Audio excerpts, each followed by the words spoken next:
Hello ma'am, please अपना नाम बताइए। मेरा नाम मीनू गुप्ता है। आपका नाम क्या है? सौमेंद्र गुप्ता। कहाँ से आए हैं आप? हम लोग दिल्ली से आए हैं, दिल्ली में किस जगह से मैम? द्वारका सेक्टर 17। और क्या एज है आपकी?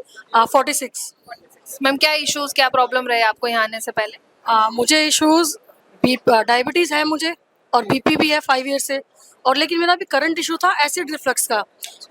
एसिड बनता है और वो रिफ्लक्स होके थ्रॉट में आता है, और उसकी वजह से मुझे वोकल कॉर्ड सिस्ट भी हो गया था मई में। और ये कब डिटेक्ट हुआ है? मई में जो वोकल कॉर्ड लास्ट ईयर। तो उसका ट्रीटमेंट मेरा वैसे होम्योपैथिक चल रहा था, लेकिन अभी जो एसिड रिफ्लक्स है वो ज़्यादा बढ़ रहा है, और डॉक्टर ने मेरी इसके लिए एंडोस्कोपी भी कर दी, बायोप्सी भी कर दी इंटेस्टाइन की, जो कि रिक्वायर्ड ही नहीं थी और उसका कोई लेना। लेकिन अब फिर मैंने देखा सर का, वैसे मैं देखती थी पहले भी, तो मुझे फिर यही लगा कि नहीं, मुझे एलोपैथिक नहीं खानी है, मुझे डॉक्टर बीआरसी के पास ही जाना है। और बाई चांस हमने नेट पे देखा तो इनका कैंप अभी लग रहा था, तो मैंने हस्बैंड को अप्रोच किया कि मुझे लेके चलो, मुझे कोई एलोपैथिक मेडिसिन नहीं खानी। उन्होंने मेरी अननेसेसरी एंडोस्कोपी की, अननेसेसरी उन्होंने मेरी बायोप्सी की, जिसका इस चीज़ से कोई लेना देना था ही नहीं। और दूसरी बात ये है कि एसिड रिफ्लक्स अभी भी था ही, तो यानी कि कोई रिजॉल्व नहीं हुआ मेरा। क्या आपने मेडिसिन भी खाई और ये सब, लेकिन रिजॉल्व नहीं हुआ? बिल्कुल रिजॉल्व नहीं हुआ, अभी भी एसिड रिफ्लक्स होता है, लेकिन अभी मेरे को यहाँ पे 48 आवर्स हो गए हैं, तो मैंने कोई मेडिसिन नहीं खाई है। और मेरे को शुक्र है भगवान का, और thanks to doctor BRC, acid reflux नहीं फील हुआ। मतलब 48 आवर्स में बिल्कुल फील नहीं हुआ और कोई मेडिसिन नहीं? नहीं, मैंने कोई मेडिसिन नहीं खाई। हाँ मतलब हाँ, और मेरे को ना विश्वास बना है मैम। सबसे बड़ी बात यह है कि जो डॉक्टर सर ने बताई है ना 4 चीज़ें, कि टाइम और जो फूड एज मेडिसिन, हाँ ये सारी चीज़ें, इन चारों चीज़ों को अगर हम फॉलो कर ले, मतलब कोई भी बंदा फॉलो कर ले, तो शायद डिजीज़ अपने आप ही भाग जाएंगे। तो ये फंडा समझ में आया है, तो मैं पूरी कोशिश करूँगी कि आगे भी लाइफ में इसको अपनाऊँ, जितना भी फॉलो कर पाऊँ उतना करूँगी। तो मैम आप दवाइयाँ जो ले रहे थे वो कितने साल से ले रहे थे?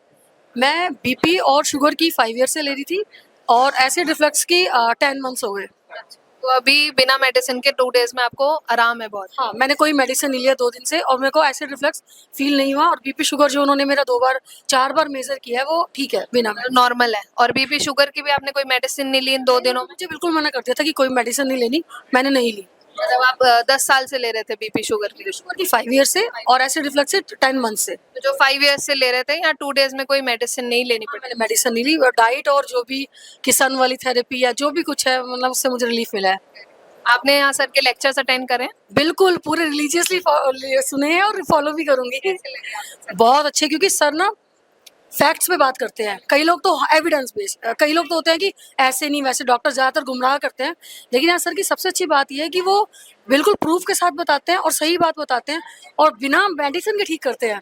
क्योंकि सीधी सी बात है कि जो हमारा शरीर है वो बना जिन तत्वों से है, उन्हीं तत्वों को हम अपनी बॉडी में फिर से वो करें ना, तो वो खुद ही हील करती है, नेचर खुद हील करता है। आपको सुन पा रहे हैं, आप उन्हें क्या मैसेज दोगे? मैं यही मैसेज दूंगी सबको कि डॉक्टर्स के पास मत जाओ, अपनी बॉडी के सिम्टम्स को पहचानो कि क्या हमें फील हो रहा है, क्या बीमारी आ रही है, और वो खुद ब खुद ठीक हो जाएगी। आप डॉक्टर बीआरसी के वीडियोस देखें या कैंप अटेंड करें, तो जो 4 उनके बेसिक पिलर हैं, जो चीज़ें वो बताते हैं कि time as medicine, food as medicine, light as medicine, and वो हाँ ग्राउंड जीरो वर्ल्ड, इन चारों से ही हम सारी बीमारी ठीक कर सकते हैं, मुझे ऐसा लगता है। आप लोगों को फॉलो करनी चाहिए। बिल्कुल सर, आपका क्या ओपिनियन है? मेरा भी ओपिनियन यही है, क्योंकि ये नेचर के साथ जो रूल्स हैं, अगर ये सब पहले फॉलो करते तो कोई बीमारी ना होता। अब हम अपने लाइफस्टाइल डिसीज की वजह से इतने डिस्टर्ब हो चुके हैं कि वापस हमें उन्हीं पे जाना पड़ रहा है। तो ये लाइफस्टाइल डिसीजेज हैं सारी, जिनको क्योर करने के लिए ये जो 4 पिलर्स बताए हैं, ये वही नेचर के साथ रहकर पिलर्स बताए हुए हैं कि अगर हम नेचर के साथ रह के चलते हैं तो डेफिनेटली सारी बीमारियां दूर होंगी। तो आप लोगों को, अपनी जनरेशन के लोगों को क्या मैसेज दोगे? भाई, हमारी जनरेशन या और आने वाली जनरेशन, सभी के लिए मैसेज तो यही है कि अपने टाइम से सो, टाइम से खाओ, जो अपनी नेचर है उसको पहचानो। नेचर में बहुत पावर है, हर बीमारी को हील करने की और बीमारियां ना होने की, वो सारी पावर्स नेचर के पास हैं। तो वही चीज़ यहाँ सिखाई गई है, उसी चीज़ को हम फॉलो करेंगे। तो मेरे सभी से रिक्वेस्ट है कि भाई सभी को ये फॉलो करनी चाहिए। Thank you sir, thank you ma'am, thank you. बड़ी से बड़ी बीमारी का आसान से आसान इलाज घर बैठे ही हो सकता है। अधिक जानकारी के लिए कांटेक्ट करें nearest doctor BRC clinic @ home.